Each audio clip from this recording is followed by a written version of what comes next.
नमस्कार. विचार करा, एक व्यापारी कंपनी जी फक्त व्यापारासाठी नफा कमावण्यासाठी भारतात आली होती, ती अखेर संपूर्ण देशावर राज्य कशी करू लागली.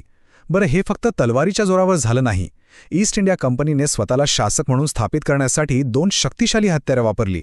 एक म्हणजे नवीन प्रशासन आणि दुसरा म्हणजे एक नवीन न्यायव्यवस्था. आणि याच दोन गोष्टींनी भारताचं भविष्य कायमचं बदलून टाकलं. चला, आज याचीच कहाणी पाहूया.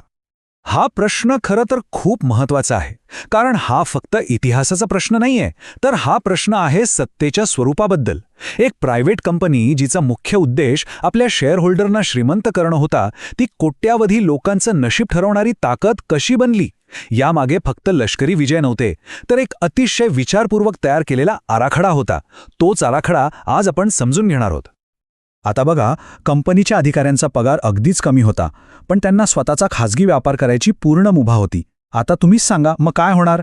हे अधिकारी अक्षरशः स्वतःची छोटी छोटी साम्राज्य चालू लागले. स्थानिक व्यापाऱ्यांकडून जबरदस्तीने पैसे उकळायचे, कंपनीच्या नावाखाली स्वतःची संपत्ती वाढवायची. हा भ्रष्टाचार इतका वाढला की त्याने थेट कंपनीच्या नफ्यावरच घाला घातला. आणि मग काय, ब्रिटिश संसदेला यात हस्तक्षेप करावाच लागला. म्हणजे ही फक्त एक नैतिक समस्या नव्हती, तर ती एक मोठी प्रशासकीय आपत्ती होती. तर या सगळ्या गोंधळावर नियंत्रण मिळवण्यासाठी ब्रिटिशांना एका नव्या सिस्टमची गरज होती. एक अशी यंत्रणा जी निष्ठावंत असेल, कार्यक्षम असेल आणि सगळ्यात महत्त्वाचं म्हणजे त्यांच्या पूर्ण नियंत्रणाखाली असेल. आणि याच गरजेतून जन्म झाला भारतातल्या नागरी सेवेचा. एक असा प्रशासकीय साचा जो खास देशावर राज्य करण्यासाठीच तयार केला गेला होता. ही प्रशासकीय क्रांती काही एका रात्रीत झाली नाही, ती टप्प्याटप्प्याने घडली. पहिला मोठा प्रयत्न होता 1773चा रेग्युलेटिंग ॲक्ट, ज्याने कंपनीच्या अधिकाऱ्यांवर कायदेशीर बंधनं आणली. त्यानंतर 1800 मध्ये कलकत्त्यात फोर्ट विल्यम कॉलेज सुरू झालं. येथे अधिकाऱ्यांना फक्त प्रशासनच नाही, तर भारतीय भाषा आणि संस्कृतीचंही प्रशिक्षण दिलं जायचं, जेणेकरून ते अधिक प्रभावीपणे राज्य करू शकतील. आणि मग आला 1853 सालचा बदल, जिथे शिफारशींवर होणाऱ्या नेमणुका बंद झाल्या आणि स्पर्धा परीक्षा सुरू झाल्या. कागदावर पाहिलं तर हा एक चांगला बदल होता, पण त्याने सत्तेची सूत्र एका विशिष्ट वर्गाच्याच हातात ठेवली. पण या सगळ्या सुधारणांमागे एक मोठी अट होती. ही व्यवस्था भारतीयांसाठी नव्हती, तर ती होती भारतीयांवर राज्य करण्यासाठी. ब्रिटिशांच्या मनात भारतीयांच्या प्रामाणिकपणाबद्दल आणि क्षमतेबद्दल खूप खोलवर अविश्वास होता. त्यांना वाटायचं की फक्त युरोपियन लोकच निष्पक्षपातीपणे आणि व्यवस्थित प्रशासन चालवू शकतात. हा फक्त एक गैरसमज नव्हता, तर ती एक सोयीस्कर विचारसरणी होती, ज्याचा त्यांनी पुरेपूर वापर करून घेतला.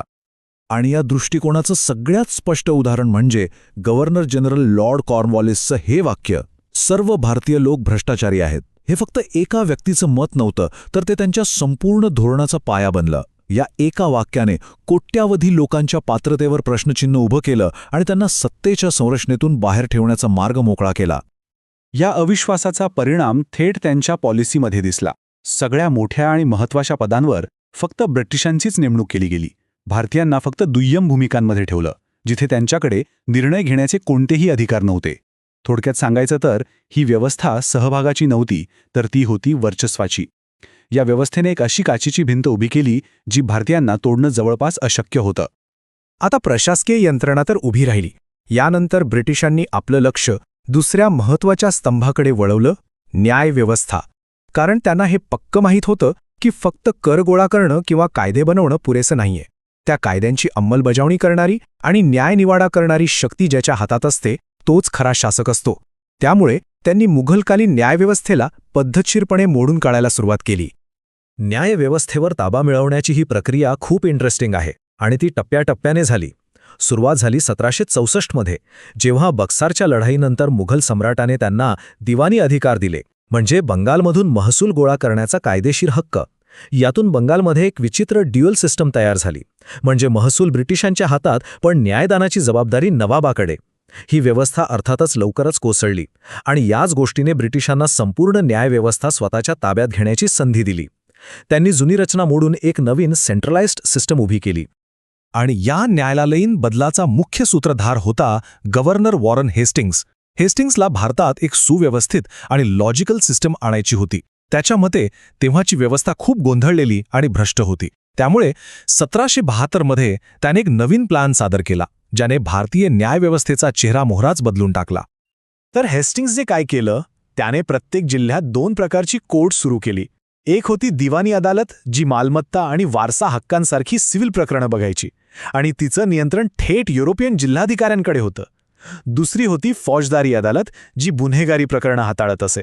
आता इथे न्याय देण्यासाठी काझी आणि मुफ्ती असायचे, पण त्यांच्या निर्णयांवर युरोपियन अधिकाऱ्यांची कडक नजर असायची. म्हणजे नावापुरते भारतीय कायदे आणि न्यायाधीश, पण सत्तेची अंतिम चावी ब्रिटिशांच्याच हातात होती.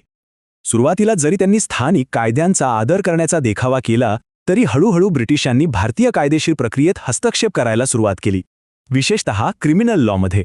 त्यांनी इंडियन पिनल कोडसारखे स्वतःचे कायदे आणले.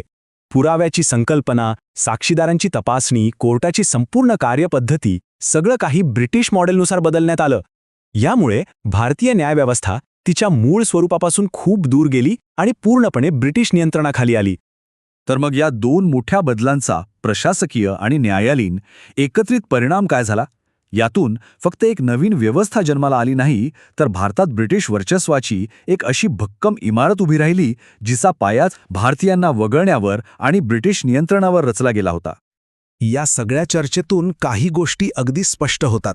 पहिलं म्हणजे नागरी सेवा ही भ्रष्टाचारावर उपाय म्हणून सुरू झाली, पण ती सत्ता एका ठिकाणी जमा करण्याचं एक प्रभावी साधन बनली. दुसरं, नवीन न्यायव्यवस्थेने केवळ जुनी सिस्टम मोडली नाही, तर तिने कायद्याच्या नावाखाली ब्रिटिश नियंत्रण स्थापित केलं.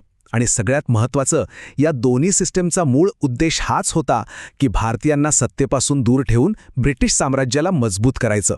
त्यांना स्टील फ्रेम म्हटलं जायचं, ज्याने भारताला एकत्र ठेवलं, पण त्याचवेळी गुलामगिरीतही जकडून ठेवलं. आणि जाता जाता एक प्रश्न जो आपल्याला विचार करायला भाग पाडतो.